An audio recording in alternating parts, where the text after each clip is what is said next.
Chapter 14. The First Blow. I was so pleased at having given the slip to Long John that I began to enjoy myself and look around me with some interest on the strange land that I was in. I had crossed a marshy tract full of willows, bulrushes, and odd, outlandish, swampy trees, and I had now come out upon the skirts of an open piece of undulating, sandy country, about a mile long, dotted with a few pines and a great number of contorted trees, not unlike the oak in growth, but pale in the foliage, like willows. On the far side of the open stood one of the hills, with two quaint, craggy peaks shining vividly in the sun. I now felt for the first time the joy of exploration. The isle was uninhabited. My shipmates I had left behind, and nothing lived in front of me but dumb brutes and fowls. I turned hither and thither among the trees. Here and there were flowering plants, unknown to me. Here and there I saw snakes, and one raised his head from a ledge of rock and hissed at me with a noise not unlike the spinning of a top. Little did I suppose that he was a deadly enemy and that the noise was the famous rattle. Then I came to a long thicket of these oak-like trees, live, or evergreen oaks, I heard afterwards they should be called, which grew low along the sand like brambles, the boughs curiously twisted, the foliage compact, like thatch. The thicket stretched down from the top of one of the sandy knolls, spreading and growing taller as it went, until it reached the margin of the broad, reedy fen, through which the nearest of the little rivers soaked its way into the anchorage.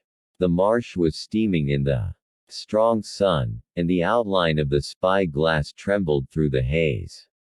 All at once there began to go a sort of bustle among the bulrushes, a wild duck flew up with a quack, another followed, and soon over the whole surface of the marsh a great cloud of birds hung screaming and circling in the air. I judged at once that some of my shipmates must be drawing near along the borders of the fen. Nor was I deceived, for soon I heard the very distant and low tones of a human voice, which, as I continued to give ear, grew steadily louder and nearer.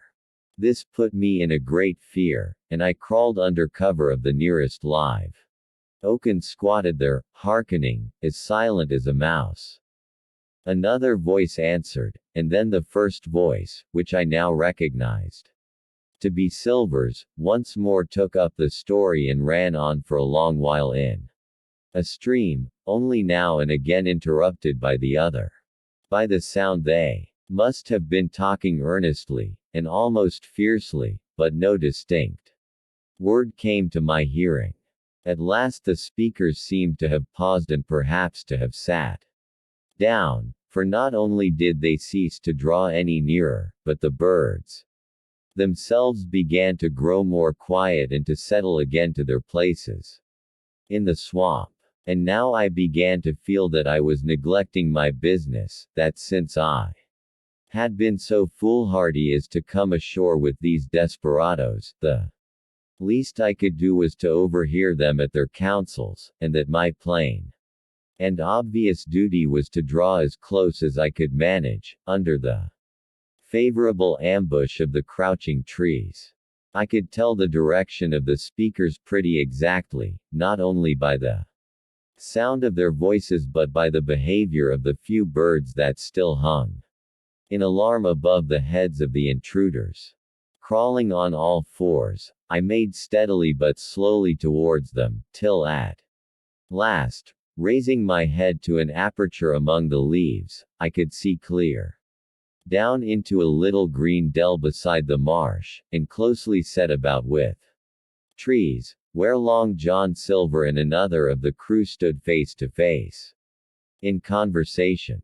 The sun beat full upon them. Silver had thrown his hat beside him on the ground, and his great, smooth, blond face, all shining with heat, was lifted to the other man's in a kind of appeal. Mate, he was saying, it's because I thinks gold dust of you, gold dust. And you may lay to that. If I hadn't took to you like pitch, do you think I'd have been here a warning of you? All's up. You can't make nor mend. It's to save your neck that I'm a speaking, and if one of the wild uns knew it, where'd I be, Tom? Now, tell me, where'd I be? Silver, said the other man, and I observed he was not only red in the face, but spoke as hoarse as a crow, and his voice shook too, like a taut rope. Silver, says he, you're old, and you're honest, or has the name for it, and you've money too, which lots of poor sailors hasn't, and you're brave, or I'm mistook. And will you tell me you'll let yourself be led away with that kind of a mess of swabs? Not you. As sure as God sees me, I'd sooner lose my hand, if I turn again my duty. And then all of a sudden he was interrupted by a noise. I had found one of the honest hands. Well, here, at that same moment, came news of another. Far away out in the marsh there arose, all of a sudden, a sound like the cry of anger, then another on the back of it, and then one horrid, long-drawn scream. The rocks of the spy-glass re-echoed it a score of times. The whole troop of marsh birds rose again, darkening heaven with a simultaneous whir, and long after that death yell was still ringing in my brain, silence had re-established its empire, and only the rustle of the redescending birds and the boom of the distant surges disturbed the languor of the afternoon. Tom had leapt at the sound, like a horse at the spur, but Silver had not winked an eye. He stood where he was, resting lightly on his crutch, watching his companion like a snake about to spring. John, said the sailor, stretching out his hand. Hands off, cried Silver, leaping back a yard, as it seemed to me, with the speed and security of a trained gymnast. Hands off, if you like, John. Silver, said the other. It's a black conscience that can make you feared of me. But in heaven's name, tell me, what was that? That, returned Silver, smiling away, but warier than ever, his eye a mere pinpoint in his big face, but gleaming like a crumb of glass. That, oh, I reckon that'll be Alan. And at this point Tom flashed out like a hero. Alan, he cried. Then rest his soul for a true seaman. And as for you, John Silver, long you've been a mate of mine, but you're mate of mine no more. If I die like a dog, I'll die in my duty. You've killed Alan, have you? Kill me too, if you can. But I defies you. And with that, this brave fellow turned his back directly on the cook and set off walking for the beach. But he was not destined to go far. With a cry, John seized the branch of a tree, whipped the crutch out of his armpit, and sent that uncouth missile hurtling through the air. It struck poor Tom, point foremost, and with stunning violence, right between the shoulders in the middle of his back. His hands flew up, he gave a sort of gasp, and fell. Whether he were injured much or little, none could ever tell. Like enough, to judge from the sound, his back was broken on the spot. But he had no time given him to recover. Silver, agile as a monkey even, without leg or crutch, was on the top of him next moment and had twice buried his knife up to the hilt in that defenseless body. From my place of ambush, I could hear him pant aloud as he struck the blows. I do not know what it rightly is to faint, but I do know that for the next little while the whole world swam away from before me in a whirling mist. Silver and the birds, and the tall spy-glass hilltop, going round and round and topsy-turvy before my eyes, and all manner of bells ringing, and distant voices shouting in my ear. When I came again to myself, the monster had pulled himself together, his crutch under his arm, his hat upon his head. Just before him Tom lay, motionless upon the sward, but the murderer minded him not a whit, cleansing his blood-stained knife the while upon a wisp of grass. Everything else was unchanged, the sun still shining mercilessly on the steaming marsh and the tall pinnacle of the mountain, and I could scarce persuade myself that murder had been actually done in a human life, cruelly cut short a moment since before my eyes. But now John put his hand into his pocket, brought out a whistle, and blew upon its several modulated blasts that rang far across the heated air. I could not tell, of course, the meaning of the signal, but it instantly awoke my fears. More men would be coming. I might be discovered. They had already slain 2 of the honest people, after Tom and Alan.